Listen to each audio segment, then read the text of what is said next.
Hey guys, what's up? What's good? Yes, it's your boy Daki. Yesterday I came out saying it's a very cold morning, but today, opposite is the case. It's very, very hot out here. And now I think this is me saying to all our brothers out there who are affected by the flood or something. I see videos of how the flood are taking people's houses and everything. We feel your pain, and from all of us that go to TV, we share in your pain, and then we wish you guys, whatever it is you guys are doing at the moment, just be careful and be safe. Now, it's your boy Darkie, spelled D-A-R-K-I-E. So like someone said, when you spell your name, it makes sense in people's head. Anyway, I want to say a big thank you to our fans out there for doing what you've done and you do them.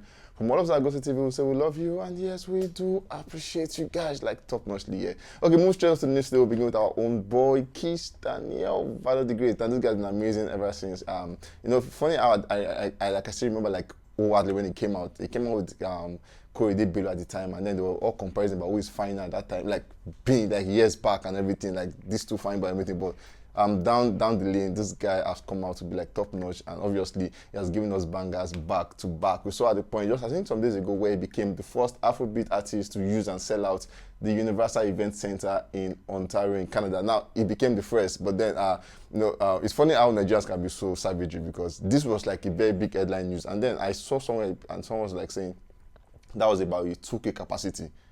Like, I'm like, okay. So the fact that it's 2K capacity doesn't mean that shouldn't take away the fact that I was the first to have used that anyways. But then he became the first to use this one at the UEC in Canada, and good one for him at the time. He was in performing a very minimal crowd, but then he actually had the show sold out and everything. Moving on, we saw where at the point it was also released this one called Rich Till I Die, but then it postponed to November something, and then people are like, why would you? Because he dropped a snippet for that one, amazing snippet, and people really couldn't wait, or people really couldn't wait to see this one drop. But then instead, he actually dropped this one, Cough. I don't know if you've been on Twitter, but Twitter is buzzing everywhere, and it's funny because I feel like this is like the only song so far that I've given people that can't dance a privilege to dance, because it's really nothing difficult to dance about. You just go and shake your waist small and bounce that thingy and everything. But yeah, very easy dance step, and people are really buzzing to the song. And some fans are like saying, not really effort, just one average song. And some people are like saying, God, this one is mad. The guy see the reaction, everybody's saying, Omo, this guy too sabi. I'm saying better, but this one is saying, wow, eat with the replaying thingy. When he's saying, okay, the walk away emoji, like, what that meant, I don't know, maybe. It don't really make sense. I just walk out, come out. Whatever it meant, anyways, it kept the walk away emoji. When he's saying, I don't anticipate this song, Tay. I beg, that one where you and Taoma, they use and play keyboard when you go drop them. I'm thinking he's talking about RTID. We said November anyway, that's like next month. So a few weeks from now, Kizz is going to give us on that course meal with RT. I went in saying, my man, I was saying, my birthday, October 13th. Thanks for the birthday gift. Anyways, Prime Tech, we say happy birthday to you and do yourself a very, very good day. Moving on, is this guy actually at the point, nobody know what Arisong was doing at that time. He came out for an interview where he actually spilled like a whole lot, and people are like saying, for you, that was not necessary. As a matter of fact, it was a podcast, yeah.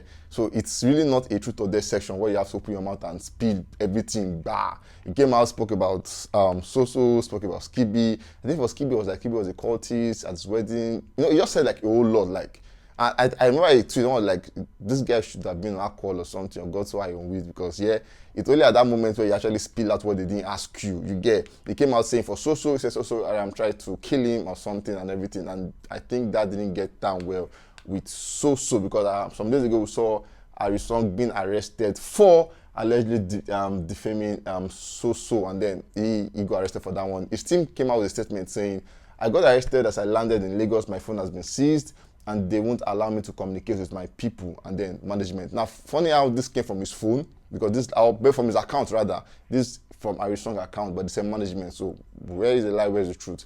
We don't know. Anyway, Soso came out for an interview, him and Daddy Fizz on this one, and then Soso was like saying, this interview, you need to see it, because it's more like saying you're my boy, that kind of thing. He was like, it was in UK, and then he got a call, he saw the stuff, and then Ari was arrested, and he flew back to Nigeria like in hours, you get, and it was like, he said he felt bad that Ari had to sleep in cell over the night. I'm like, guy, who asked you that one? Like, you have to just put the fact that I made him do it. Like, you know that more, yeah, like, I made him sleep over there, like, I made him sleep over. Like, he felt bad because I didn't deserve to sleep over the cell over the night, and then he went further saying Arisong apologized to him that night. You know that kind of bossy thingy where, let me get you go do it I want me to do, you get. So he said Ari apologized to him, and then he felt bad that Ari actually had to pass the night. So apparently, it seemed like they are cool. He went further saying he's one person that really don't like burning bridges, so he's really not closing the door and working with Harry's song. So whatever he feels, him and Harry can actually do something in the future, but then he doesn't burn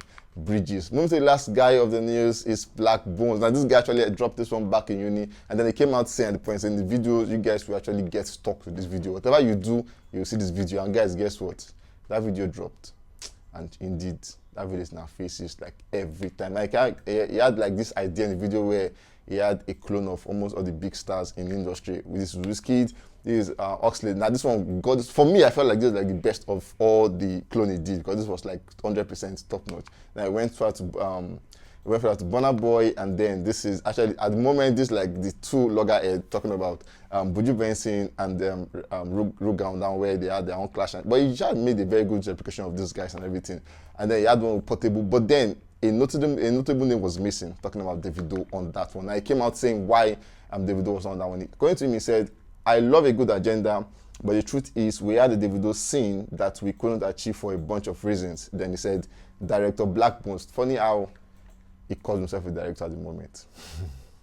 Maybe me, so I'll give myself a title anyways. He said director Blaqbonez 100% respects 001. Who is 001? That's David anyways. He said he respects 001, but then they had a Davido scene, and then he said for some reasons they couldn't achieve that. I'm like, what could this reason be? Anyways, I trust fans, some fans like, is it because of money? Whatever it is, anyways, he said for some reasons they really couldn't achieve that one, and that's why Davido is missing out. But talk about who is who, they all are in that video. So guys, we've come to the end of this one. We can't wait to catch you guys on the very, very next one. Stay safe, guys.